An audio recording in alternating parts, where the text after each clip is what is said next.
Hang in there, guys. Don't let the bear market wear you down. Don't let it push you out. Push you out. Push you out. Yes. Everything going. Hang in there, guys. Don't let the bear market wear you down. Don't let it push you out. Yes. Everything's been against them. Everybody's been kicking them while they're down. Defi Kingdoms team. Everybody's kicking them while they're down. People aren't believing in them. Believing in them. Believing in them. Believing in them. Yes. Everybody's kicking them while they're down. Mega bullish indicator. Ethos is there. The fundamentals couldn't be better of this whole ecosystem. Hang in there, folks. We believe in Pretty Sage, right? We believe in Wisdom Gaming. This is their baby. This is the first gaming company, one of the largest in all of the United States and even the world, I believe, for esports. Guess who's developing this game? Boys and girls, we got a phenomenal team, left, right, and center. We got so many bullish things going. Hang in there. Don't let the bear market beat you down. I love you guys. Crypto, Brady, baby, let's go. Go. Exposure and bullishness. Let's go. Exposure and bullishness. Go. Exposure and bullishness. Baby, go. Look out. All these bullish, these are mega bullish indicators. Look out, DeFi Kingdoms community, people. Baby, go. Exposure and bullishness. Go. Exposure and bullishness. Let's go. Exposure and bullishness. Go. Exposure and bullishness. Baby, go. Exposure and bullishness.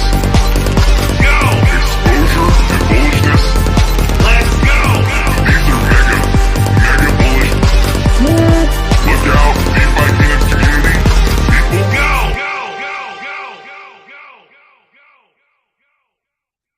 Oh, Everything going. Hang in there, guys. Don't let the bear market. there it goes. Plays on a loop. We got our man right here, StycksIntern.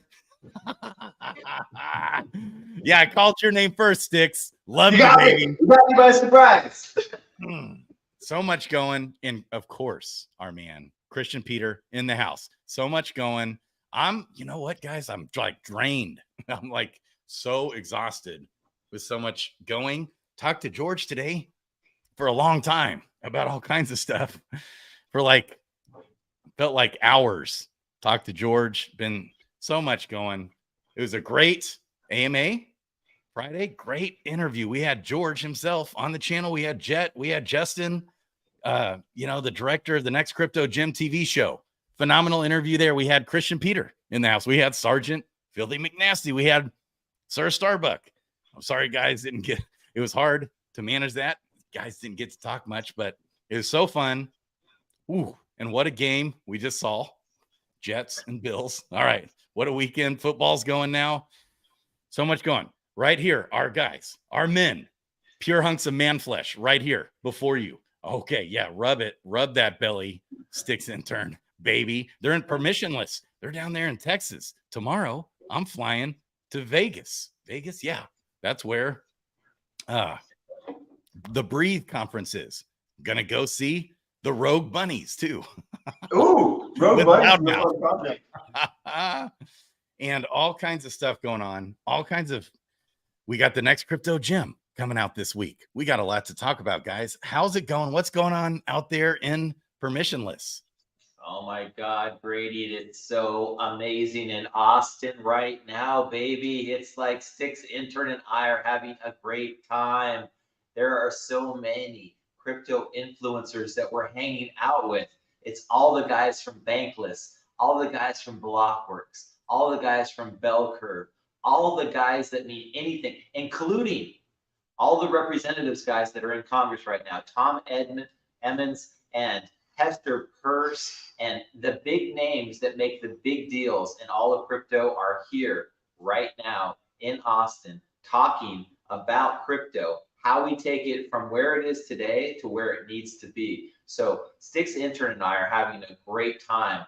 It's been nothing but happy hours and hobnobbing with some of the big time people in all of crypto. This is why we say get out there. Brady's out there. He's headed to Vegas. We're all here for one thing, and that's to take crypto from where it is today to where it needs to be. This is all about where we are and how we need to get to the next level. And this is like It's a nonstop battle. I'm seeing right now on the front lines what's going on in Washington, D.C. I mean, we're in the heart of Texas right now, and there's 7,000 people talking about DeFi. And it's just amazing to hear all of these bullish people that are saying we have come so far, but we still have a long way to go. So I took so much away from this conference this afternoon. I'm so excited about the next couple of days out here. But what you need to do, guys, is if you haven't been to a conference, go. Get your ass out there. Go talk to people. Get your ass off the couch. Get your ass outside. Go talk. Go have fun. Go enjoy all of these amazing people that are in our sphere. And just you gotta get out there. Grady and I had an amazing time at George's get together in Vegas. We just talked to so many people, from Seth to Loudmouth to all of these really cool crypto influencers, and we're just all super excited about what's going to happen in the next couple of months, if not the next couple of years of crypto. So get out there, go check out everything. StycksIntern, what did you think about today?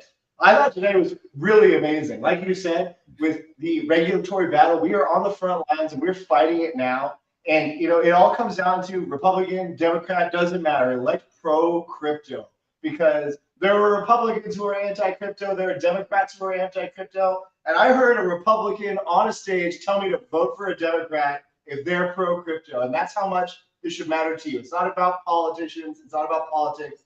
It's about making sure that we can use this technology for good going forward and not good going forward and not it. Because what happens? What happens if the United States passes laws against crypto? Does that mean crypto stops? Does that mean crypto's dead? No. That means the U.S. doesn't get to enjoy the benefits. And so keep it going. Get people into office who care about freedom and values that crypto brings. And also, the technology is crazy good, man. I heard an account abstraction panel today, and oh man, I cannot wait to see the final implementation of Holiday and DFK. That's all I'm gonna say. It's amazing. Oh, yeah. The CTO from Ledger was here. He talked all about account abstraction with 3 people on a panel, and it was about how do we get all of this nonsense out of crypto and make it so easy so that anybody can log in, get their username, get their password, buy some tokens, get what they want to get done. It was amazing today. There were so many big name people in one place. And that's why we tell you all the time, get out there, talk to people, get out into the ecosystem and just enjoy it. I mean, right now, the entire DFK team is in Singapore, guys. They're in Singapore. I mean, we're talking far east, far east, and they're having a great time. Yep. But just talking to all of the influencers, talking to Jet, right? Jet, that's right. Jet, he's out there. So tell us about that, Grady. That's right. So Brian D. Evans, Jet, and several folks are out there, and they're even having a get together and maybe even having a panel where Jet and Brian D. Evans and the DeFi Kingdoms team that's there, Dreamer, Frisky, they're out there, baby. They're in Singapore and making connections, making partnerships. That's where these things happen. You get together, make all these connections and develop these relationships. That's why I love going to these conferences, meeting all these guys, and then that's where the magic happens. It's so wild how that is. And you meet all the folks building. They're building right through the bear, man. There's some good stuff going on. So, and that's what we got to do. We got to hang in there through this bear market that's crazy. And wow. So many people talking about so many big things. I mean, we're talking on a stablecoin panel today about stablecoins, where they are today, 46 billion. Where they're going to be in 2 years, 1 trillion. We're talking a 20x, a 25x from where stablecoins are today to where they're going to be in 2 years, guys. This is not a long time frame. This is everybody is here talking about one thing. DeFi is going to take us to the next level. It's going to be amazing to see how everything on the blockchain starts to become tokenized. All of these derivative assets, all of these things that are there in TradFi right now become assets on the blockchain. And right in the midst of this, we've got all of these big name people like like Tom Emmers, who's, you know, a Republican, the House Republican whip, saying we need blockchain in the United States. We need to pass laws that basically make blockchain the de facto standard for every single thing. You should own your own assets. You should be able to transact whenever you want. You shouldn't have to rely on a third-party bank or somebody else that's out there to tell you when and when you cannot send your money from point A to point B. That was amazing. Hester Peirce, one of the SEC's main people, basically saying we should look to our, you know, our voted in, you know, our constituents to basically say, don't give power to people that cannot look and say and wield that power accordingly. She was very pragmatic to the point where she basically said, we don't want to vote in people to office that have anti-crypto values. And so we were just sitting there in the audience going like, wow, these people are so incredible. I mean, they're basically bucking the standard. These people in Washington need to understand that crypto is here to stay, and we're not going anywhere but going up. And the amount of assets that are coming on chain is going to continue to go higher and higher and higher. And we were so thrilled to talk to so many projects too in the exhibit hall today that are just building and building and building and continuing to build in this bear market. And they're building the products that we're going to have and we're going to take from here to the next bull market. And it's just going to be so much fun to watch, guys. It's going to be so incredible. I want to hear what's going on in Singapore right now, because what's going on in Austin is just so cool. Yeah. I only heard one argument today for why crypto wasn't the future. One argument. I was during a panel, and they said, you know, the only reason crypto won't take over the world is if the government doesn't want the financial system to be transparent. If they want to keep it opaque, so they can keep their secrets. And that is the only reason. Other than that, it's 100% better. And so, yeah, I mean, do you want a secretive government? I don't know. Maybe you do. I can see reasons for it, but I like crypto. Baby. Oh my gosh. Yeah. So we got Jet and Brian D. Evans about to do a panel out there in Singapore right now. And also, who else was up on that panel? Oh, B NFT. And then was it maybe somebody with, I'm trying to remember who else was up there. Somebody I knew. Okay. So, wow. So much going. So much is going on. I'm going to be hanging with Crypto Zombie here this week when we go to Breathe conference with Loudmouth, baby. And of course, you know, I'll be hanging out with the Rogue Bunnies, you know. Wait, no, the Rogue Bunnies. Tell us about that project. Yeah, what's going on? You know, I mean, they're always blowing me up. No, I mean, I heard about them on the Spaces. That project sounds awesome. Like the evolution of Hugh Hefner on the blockchain. Yeah, seriously. You know, it's okay. So the Rogue Bunnies are all the playmate, not all, but most of the playmates that were there before Hugh Hefner died. When Hugh Hefner died, the Playboy brand disowned Hugh Hefner and went way left. Like they disowned all the past ways of the Playboy brand. And basically just, I think Playboy just kind of died, essentially. Yeah. I think. I don't know. I don't have any idea how they're doing, but let's take this successful brand and let's just stop doing it. Yeah, right. So they are like, you know, from what it kind of surprised me. She's real, you know, really liked Hugh Hefner and, you know, thought he was a brilliant guy and this, that, and the other. And so she's basically this is their first ever party, and that they want to create that mansion experience, and they want to buy an actual physical mansion and have like essentially it's called Rogue Bunnies, but have the Playboy Mansion 2.0. Okay. And it's a little clean, you know, cleaned up. So there's no nudity with any of their stuff, but then all the girls have NFTs, and her vision is not a cash grab. It's like a long-term for real grind and vision that this gal Victoria has for the whole thing. That's what I was most impressed with. Her business acumen is for real. It's not a shallow, low level NFT thing. The vision and her business understanding is solid. And so when I really caught that vibe, I was like, man, got to get you guys on the channel. And Loudmouth is so funny. He's like kind of becoming part of like a face of them. And he's a preacher. And I know firsthand he's like legit. He's not screwing around. Is that because you guys went to preaching seminars together, or? No, it's because it was so funny when we were with George. We had an after party, and then George, like we end up at the strip club in Vegas, all right, like the biggest one. Okay. And for me, from my past, there's like a period of time in my past where it's like walking into a 7-Eleven for me.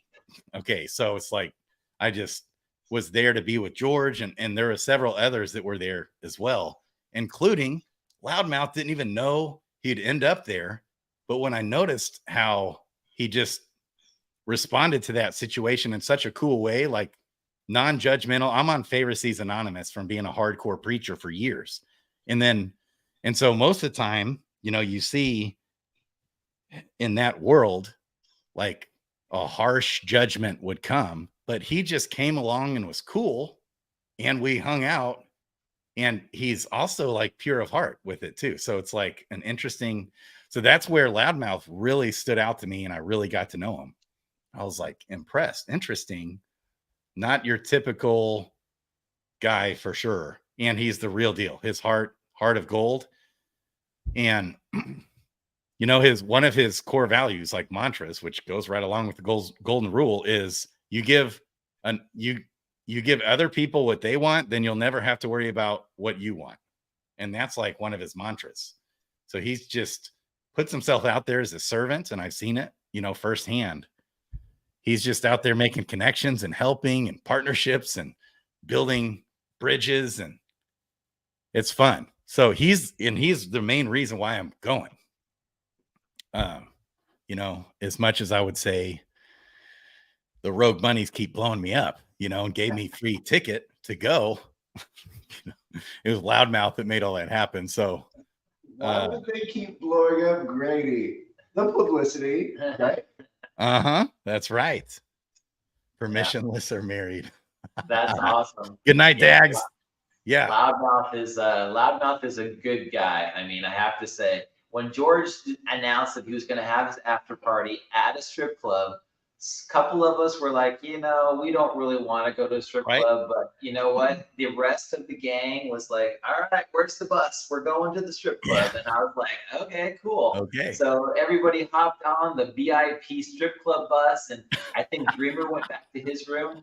I went back to go play some craps, and it was like, everybody else went to the strip club. So it was quite a night from what I heard in Vegas, Grady. What else went on? Oh man, it was wild. I just had fun with it because there was some dudes there, younger guys that had never been to a strip club, or they're new to the scene and needed. Are they like 17? How young are these guys? They needed some coaching, and that's when I come alive. It's like, ooh, hey baby, we can help you out, including another one that I really. Many, but I've been to some.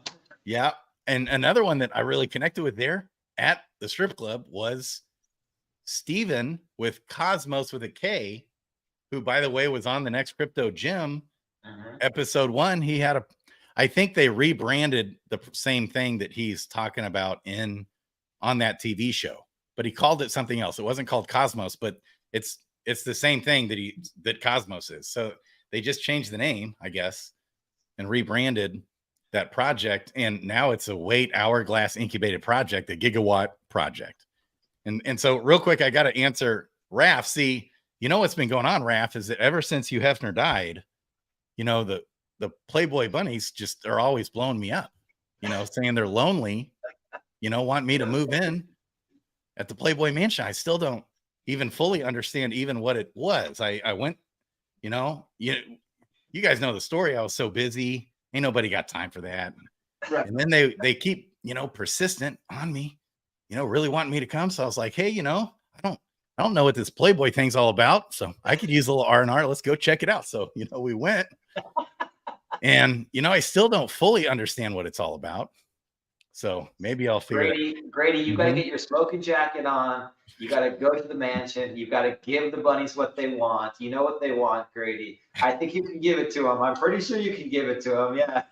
I'll give you a hint. It starts with grade and it ends with D. Man. Well, I mean, we'll see if I can even motivate myself to take a shower. You know, that's a pretty small miracle every time that happens. If you guys know my life, crypto's number The one coolest shit thing show about the right here. Airbnb Baby. is that the soap, there are soap dispensers in the shower. You don't even have to use a bottle. It's amazing. That's nice. That makes it convenient. Wow. So, okay. So much going on as well. My head has been spinning and it's like, whoa, there's so much going on. A lot going on this week, especially with the next crypto gem, right? We have episode 2 coming out on Thursday, and that's going Yeah. to be where we find out what the 4th team is, and then we can actually go to the finalists, right? So I know that Dreamer, they just released their introduction video today or yesterday, and that was Dreamer's little speech about how DeFi Kingdoms should be on the next crypto gem. So, Oh, really? yeah, we don't know who the 4th team is. I mean, I'm kind of thinking that it's Wagme Games. Brady, what do you think? Oh, yeah, that's right. The final 4. You know, shopping.io was, I mean, it really was starting to blow up at one point. I wonder what's going on with shopping.io. They're a pretty big project at one point. Also, I used to be in Serum way back in the day. Yeah, Serum was good. Yeah. So here's my thought. They already have a game on the show. They have 2 games. Why would they accept Wagme, right? So I don't think it's going to be Wagme. You don't think it's going to be Wagme? I mean, I Wagme don't. seems like the obvious winner with how Ion with Wagme, who I met at George's conference. Okay, he clacked it out of the park on that show. Did he not? Well, I mean, he was. I will admit that he did clack it out of the park. I'm just kind of offering a contrarian view here.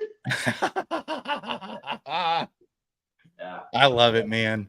So it was fun. okay.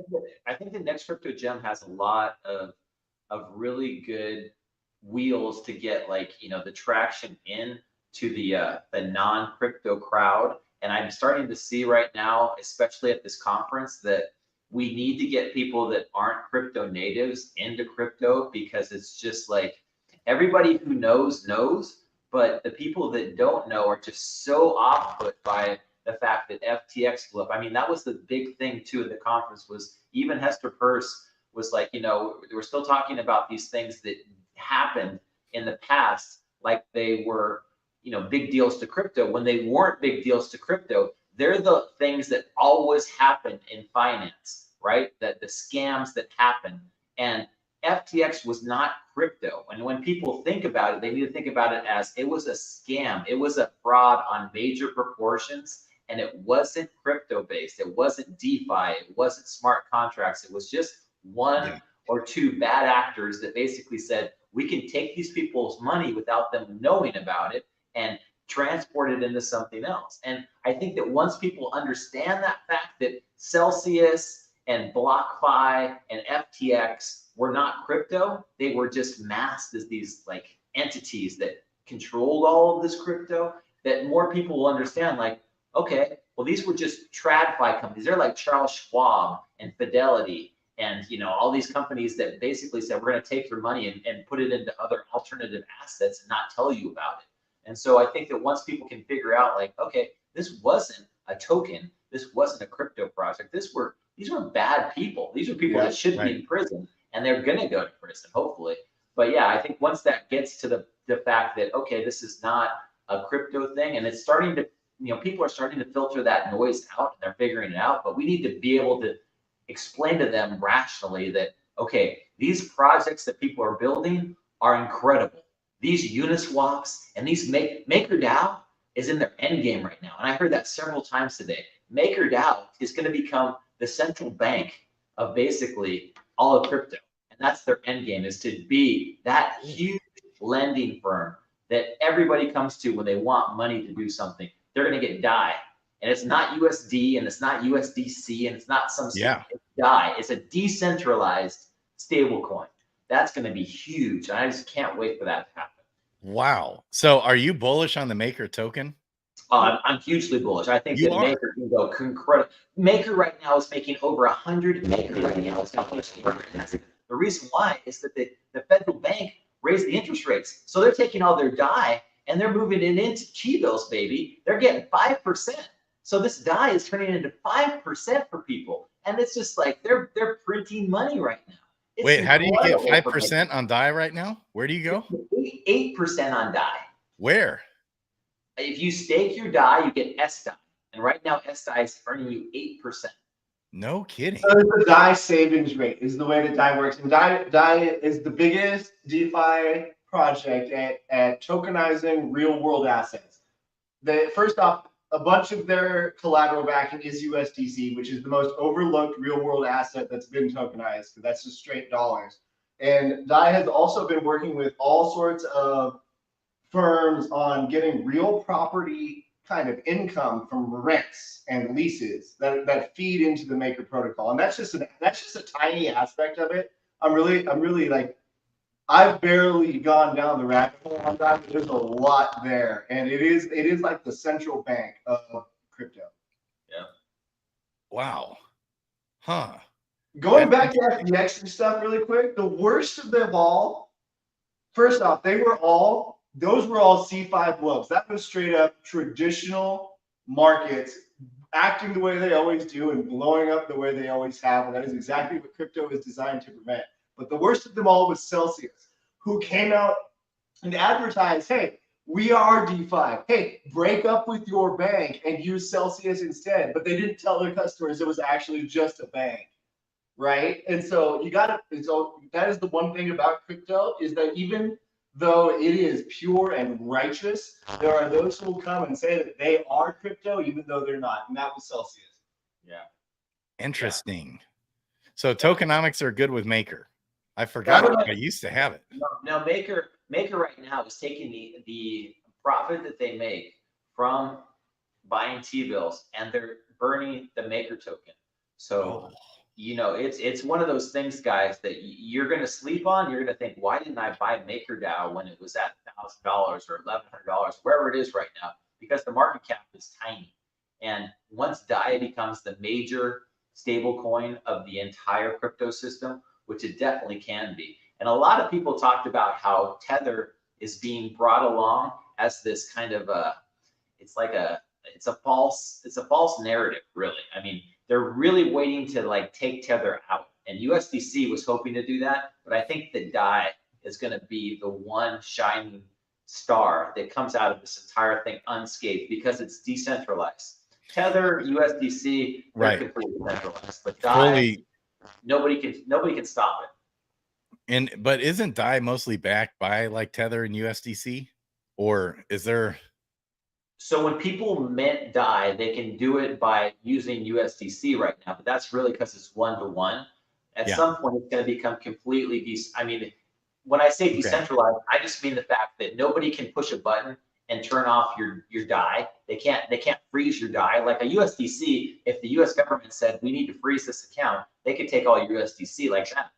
But with DAI, there's a DAO.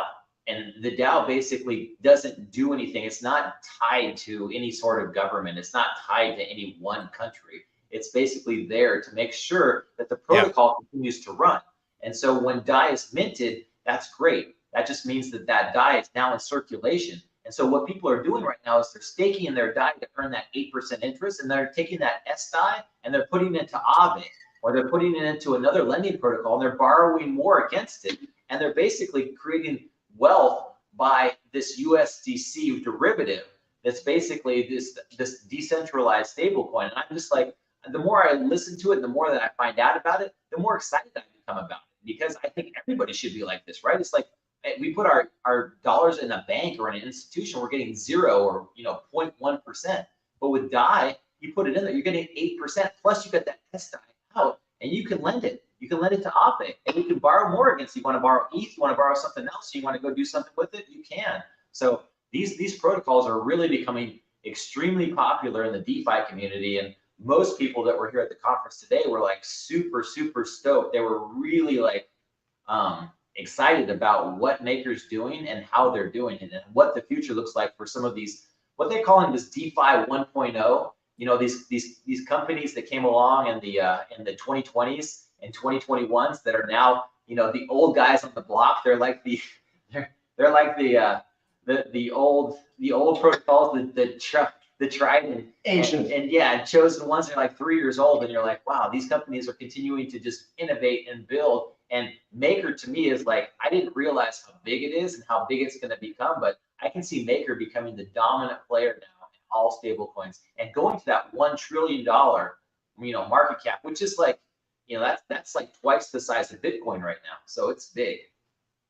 Wow. Yeah, I think, yeah, pretty much all the stable coins depegged at one point or another. Yeah. Which makes sense. What Mellow Green Giant raises there makes 100% because stable coins, the price of them on Uniswap is ultimately dictated by what people are trading. And then if people over freak out, right? I've seen this happen over literal fake news where people caused a slight depeg down to like 99.5 cents, right? Not a huge thing. Yeah. But like people freaking out over fake news. And it's like, that's gonna happen. We can now see it. Whereas, like, if this were to happen in you know, a typical system, it would be a news event. It would be something where people were worried and didn't spend. It wouldn't be reflected on chain, but we can just see it now. Yeah, man. Yeah, man. I'm glad you put Maker. I remember, man, it was right around that same time with USDC. It was looking rough those days. I remember. And I remember thinking that Maker may not make it, but now I do keep hearing about Maker die. Well, so I mean, to be fair with you, I'm not personally long Maker, but I would be long DAI. If I were going to get a stable coin, I would think DAI is the one to get because I can put it into what KP was saying, get the DAI savings rate by staking the DAI. But that's different from the Maker token, right? I'm not necessarily bullish Maker, but I am bullish on DAI as my choice of stable coin. Right. Me too. Yeah. I mean, I was like thinking USDC for a while. Obviously, I had UST back in the day because I wanted a decentralized stablecoin. But if I have my choice right now between the four main players, which are USDC, USDT, DAI, and Frax, I would take DAI all day long because DAI to me is like the one decentralized stablecoin that I can stake, get 8%, and then I can use it in a DeFi protocol in order to earn additional yield. So if I want to lend it to Aave, I can do that. If I can do other things, so I can make 8 to 10, 12% from just basically money, which is unheard of right now in the bank. Right. So why wouldn't I take that, you know, that risk-free rate, which is just like, okay, people are doing that right now with T-bills and they're getting 5%, 5.5%, whatever the T-bill rate is. But with DAI, you can stake it and get 8%.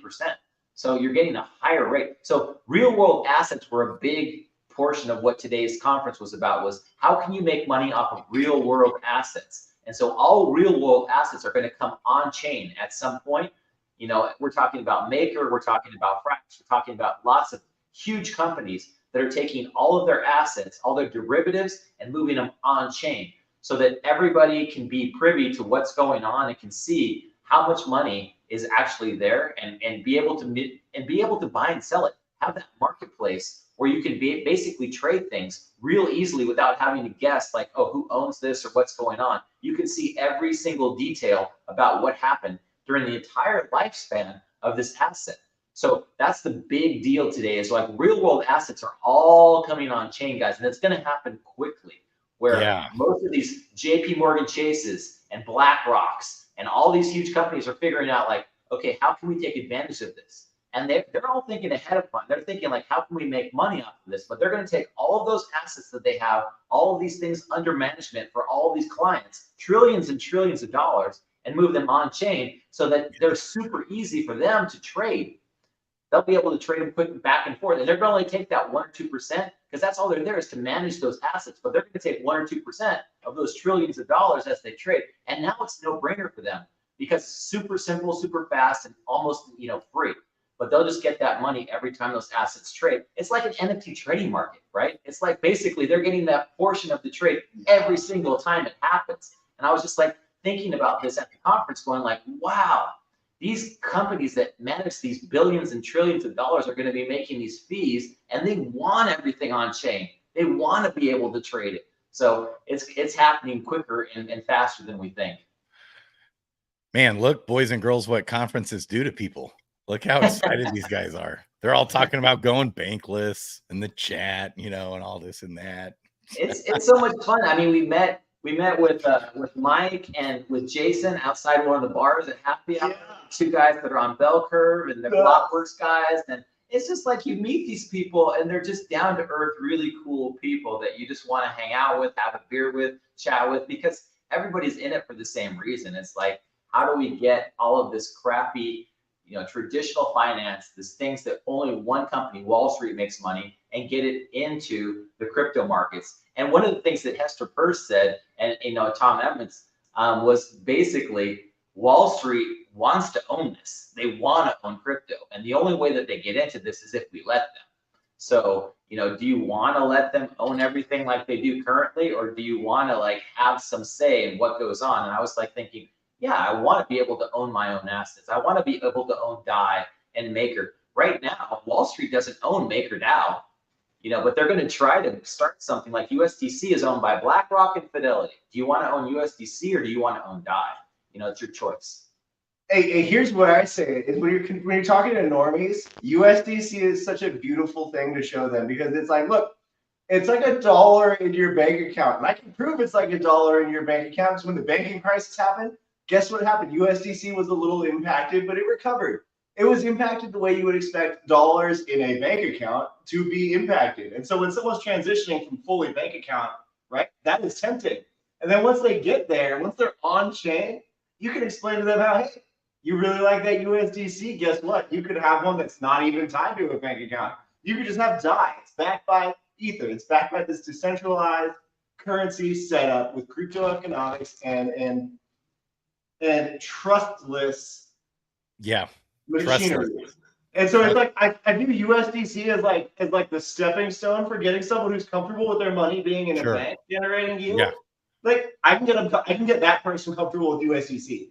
And once that person, I can get someone who's comfortable with USDC really into DAI, right? And so that to me is just, I love that progression exists, because USDC, like I get why it's not like the cryptopian dream, right? Because it is at the end of the day dollars in a bank account that can be frozen by Circle, just like dollars in a bank account can be frozen by your bank.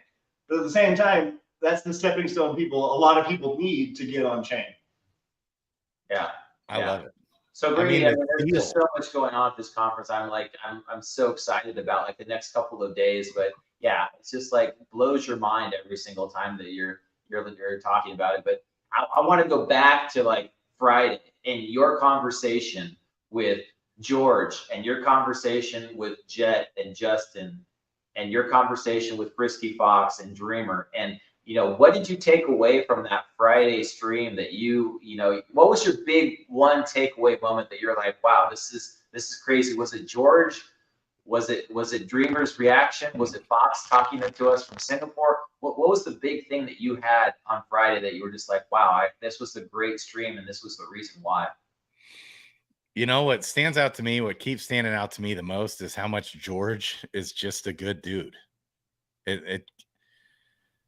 It keeps blowing my mind, honestly, a little bit. And how his heart has softened, like even since he started mentoring me, it's been wild. Like I've seen a clear change even in this period of time. And so when he talks about that effect that Brian D. Evans had on him, that was cool. That stood out to me probably the most. And then Sargent just nailed it with his comment too on George. Shout out, Sargent. Yeah. And so, yeah, I was talking with George today. So we've got the Cypherpunk conference coming up at the end of the month in Miami or Fort Lauderdale, Florida. And then we talked about today, we're going to go on a road trip together to Atlanta to visit the Hit Network guys, maybe for a day out there. So he's just got a heart to want to even help those guys because he knows they're hurting. I noticed that with DZ also. how much DZ just seemed drained. Same is how I'm feeling right now. In DZ though, and it made me, I even had the thought, I think I mentioned it to somebody, Kong, or it's like I could see myself just helping out DZ here and there and get so he can have a day off every once in a while, because he's just every day, multiple videos a day, and putting all that together. And I can see how it wears on him. So anyways, interesting talks going on all over the place. How about you? How about you guys? What, as far as the awesome interview we had Friday night where George came on and Dreamer, Frisky, Jet, Justin, what do you think? What do you guys think? As a viewer, I was freaking stoked watching that thing. And I gotta say, Jet's cool, George is cool, Sergeant, KB, and Starbuck, they're all cool. Grady, you're cool.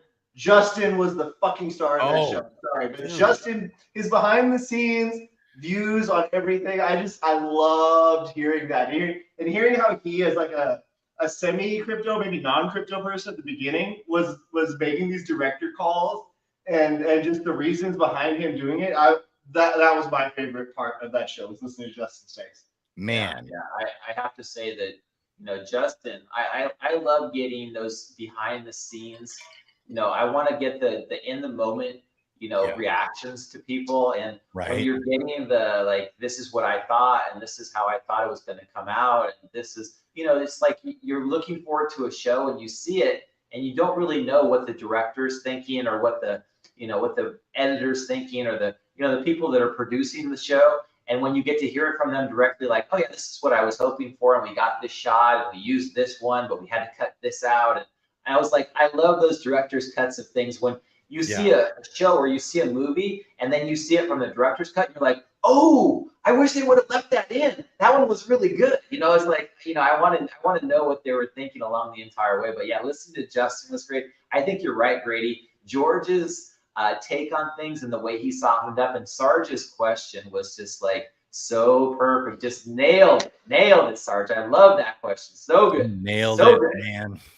Yeah, it was so fun seeing the dynamics of the show from a behind the scenes feel between Dreamer and Justin. Like you said, you could tell the connection was there. Dreamer did great on the show. Frisky felt to me like he's really tired, like he had only slept for a couple hours. You know, when he was in Singapore, they did the AMA. He left early to go to bed. He had like 2 or 3, 4 hours to sleep was it.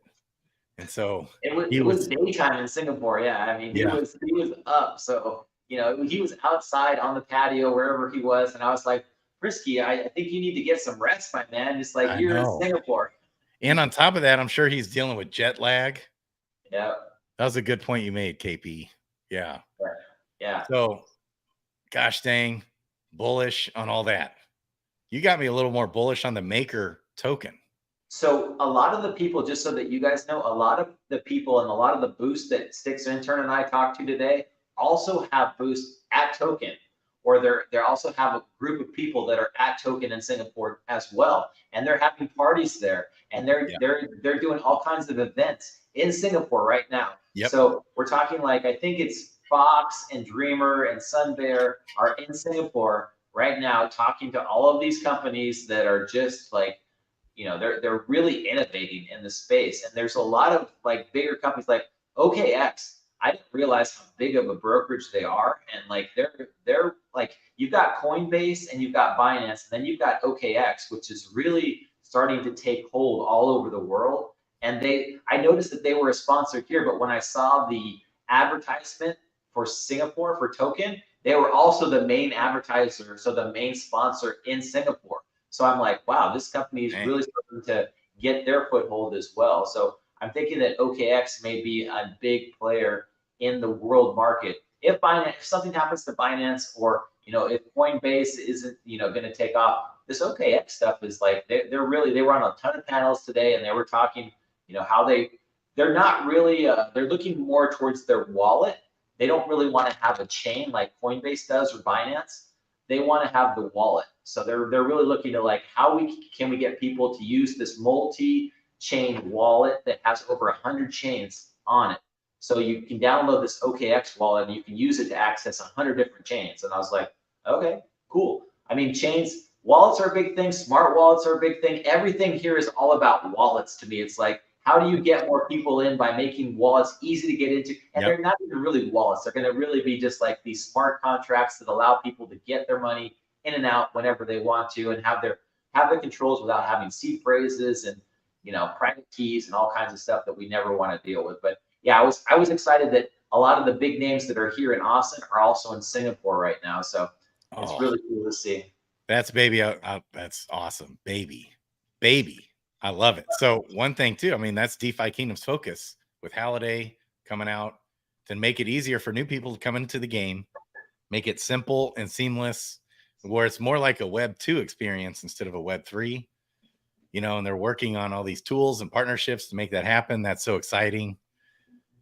You know, they're laying all that groundwork, and that's part of it where you are right now. So it's beautiful. And KP himself, the man, is a dev who knows Solidity and has his own third-party tools, baby. I love it.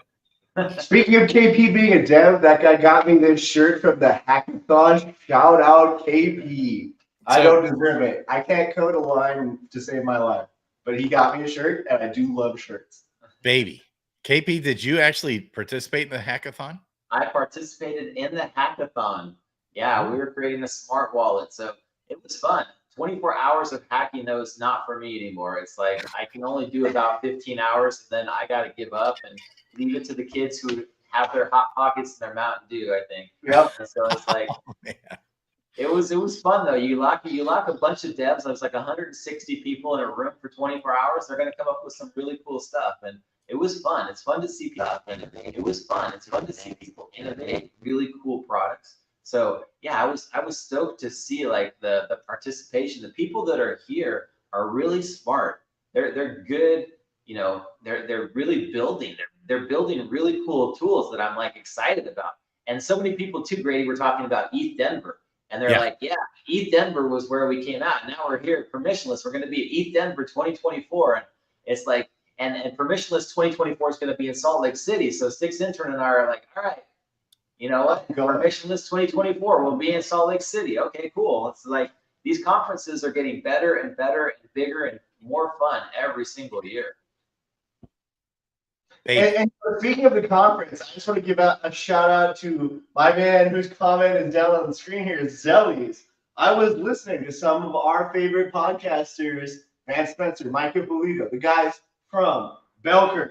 And here's what they said about bots in Web3 gaming. They said instead of saying bots are really bad, Web3 gaming has an opportunity to embrace bots and make them and use them for on-chain gaming to improve what exists already. And I heard that and I was like, God damn, I know some people in DFK who need to hear that.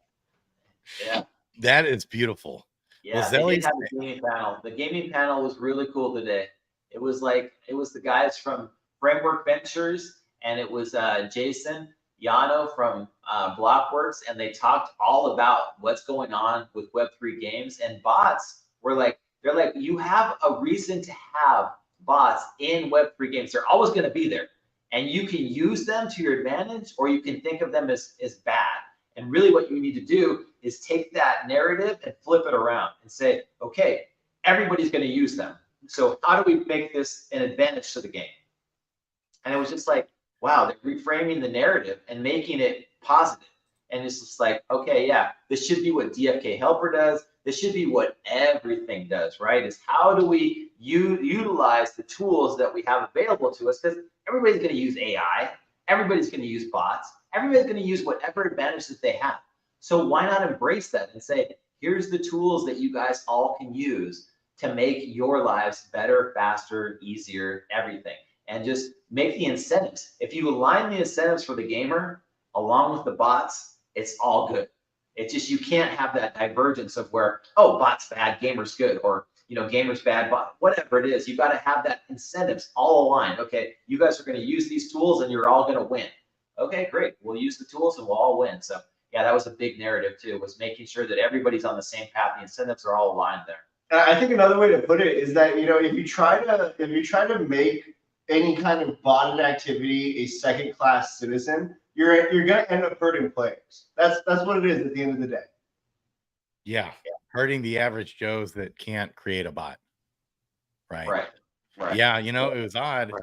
Over the weekend, I was chatting with someone who was anti-bot for the DeFi Kingdoms ecosystem. And the person, you know, I was like, well, without, like, up to this point, without the bots, we'd be in big trouble. Like, I don't think the ecosystem would have survived.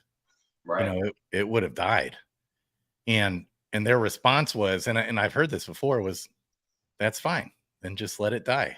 Don't worry about it, Grady. It's like it's not your thing. It like, and their response was, you know, it was great while it lasted. They sent this meme, and I was like, wow, there are people out there with their opinions that would be so devastating to the ecosystem, and then don't even think twice about the consequences. It's so crazy. So Zellies, we love you. We're worried about you, man. Like, I'm sorry. Anyone who says that botting hurts the ecosystem, and then their response when you say, well, without bots, the ecosystem would have died. Well, why do I care if the ecosystem is being hurt if you're okay with it dying? Right. Like, this is just schizophrenic argument. It's insane. It's like, and it's not the first time I've heard somebody say that. And sometimes you got to realize and step back. Everybody, you know, a lot of people voice their voices, but not everyone has the best interest of the ecosystem in mind at all. 100%. And so you just got to be careful of that, because their voices are just as loud and can sound just as convincing. Right. It's like, man, I remember I made that's why we have to use ours. Yeah. Marketplace of ideas that work, baby. Exactly. And we understand, like, that the fact that we're here today because of DFK Helper and tools like it. You know, it was like we were using tools that were crappy before DFK Helper came along. And we were doing things that probably we shouldn't have done, just to make the simple fact that we didn't want to spend as much time. And when tools come along that make your life better, you use them, you embrace them, you make them a part of your life. And so, you know, when we heard today on stage that, all Web3 games are going to have some kind of bots involved with them. And we should all embrace the fact that these are games, and we play them, and we use these tools, and they play them, and we use these tools, and you know, just embrace the fact that we're able to use them because they're there, right? It's a different narrative than what you hear, like, oh, bots are bad. Why? What makes them bad? Yeah, there's no bad or good. It's just like, what makes you have more fun? What makes you enjoy it more? And so if you are enjoying it and you're having a better time and you're making more money, whatever it is that your goal is, and you can do it using automation, do it. You know, it's your life. Enjoy it and have fun. So don't listen to other people that say you should or shouldn't do something. If you're doing it and you're enjoying it, great. Take advantage of it while you can. Yeah. Yeah. And Grady, I think you're gonna like Zelly's suggestion here in the chat. That's Worst right. case, buddy, bubble bath. They said there's a pool and a hot tub there at this party. Seriously. So it's like, Zellies, you are way ahead of me. Sticks nailed it right here, because I mean, sleep is for the world here in my life, especially here lately. Yeah. And I don't know, man. You don't want to ask me how often I bathe myself. Okay, not too often here, boys. Well, I want to ask you, I just don't want to hear the answer. Yeah, you're not going to want to hear the answer. But believe it or not, I did take a shower after I somehow went and worked out, which is also a mini miracle. Last Tuesday and that had been, you know, it had been quite a while. Yeah. Like a pretty good amount of time since before then I actually took a shower. There you go. Got to get out there. Got to work out. See, it's all kind of that whole, you got to build one step in front of the next until you get up there. You know, I talk a lot of shit, Grady, because I shower every day, but at the same time, today I walked for 20 minutes to get from our place to Permissionless, and that's the most I've exercised in years. What? Wait, what? Say that again one more time. I walked for 20 minutes to get from our Airbnb to the conference hall. And that is the most I've exercised in years. Were you pretty wiped out there from from that walk there? Nice. I Sounds was like, winded. I mean, I It's go like do some CrossFit, you know, get in there, do some burpees, do some squats. And it's like, oh, I'm done. I'm like, I do some burpees and squats. Let me just burpees. Shit, man, that's the hardest thing. I'll tell you what, man. And It's then like it's 105 degrees. it's like so crazy. I didn't realize that it's humanly possible to be as out of shape as I am right now. I didn't think it was possible. And I'll go there and I'm laid out sprawled on the floor because I'm over dramatic, always that way. And I have a towel because they have towels there, which is nice. And I'm just laying there looking at the ceiling like, am I ever gonna resemble my old self ever again? I don't know. We'll see here. We'll see. I don't Goodness think any of us ever resemble our old self. It's like, I think it's a moral victory to get your ass off the couch and to go to someplace outside or to the gym or whatever it is, whatever you feel like, okay, this is gonna really like be a challenge for me. Just go out there and do it. Just do it, because you'll feel better, you'll think better, your life will change when you actually just do one time. Just go out there once, because one leads to two, which leads to three, and then you'll continue. You got to build those habits, those mental habits, those huge mental building blocks that we all lose over time because you're just like, why am I going to go to the gym once? You got to do it. You always have to start with that one, and then get there to two, and then to three, and then to. But yeah, I agree with you, Grady. It's the hardest time to get off your ass and say like, why am I here? This is never going to do anything for me. It's going to make you feel better. It's going to make you think better. It's going to make your life a little bit better just because you did it. And it makes me sleep better and everything. Man, beautiful. Guys, I hear everything that they're saying is true. Yes. That's true. StycksIntern, baby.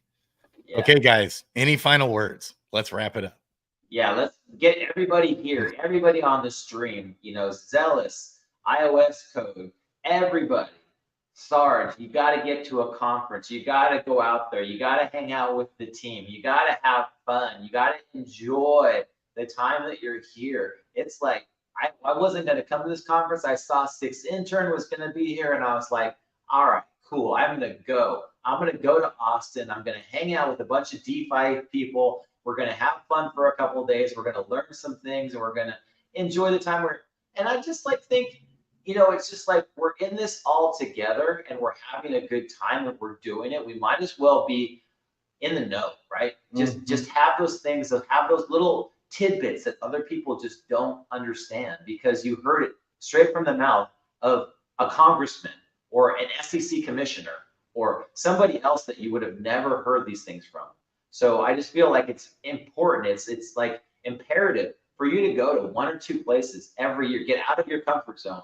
Go somewhere, learn something, figure out something new, just do it. Just go out there and try something that you wouldn't otherwise have done. For me, I've been into crypto for a few years now, and I have my set of projects that I like, and it's hard for me to go exploring the rabbit hole the way I did when crypto was brand new to me. And these conferences give me a way to do that, where I am, instead of clicking through links on the internet, I am meeting the people actually building something, building the craziest idea I've ever heard of. And you know what? If I just saw the same exact thing that they said to me, if I just read it online, I'd be like, that's not going anywhere. But seeing someone with passion, seeing the drive that they actually have behind it to make it work, and ask them why, and hear the reason why they're building the product they're building, has really reignited my spark for DeFi. Dude. That's beautiful. Baby.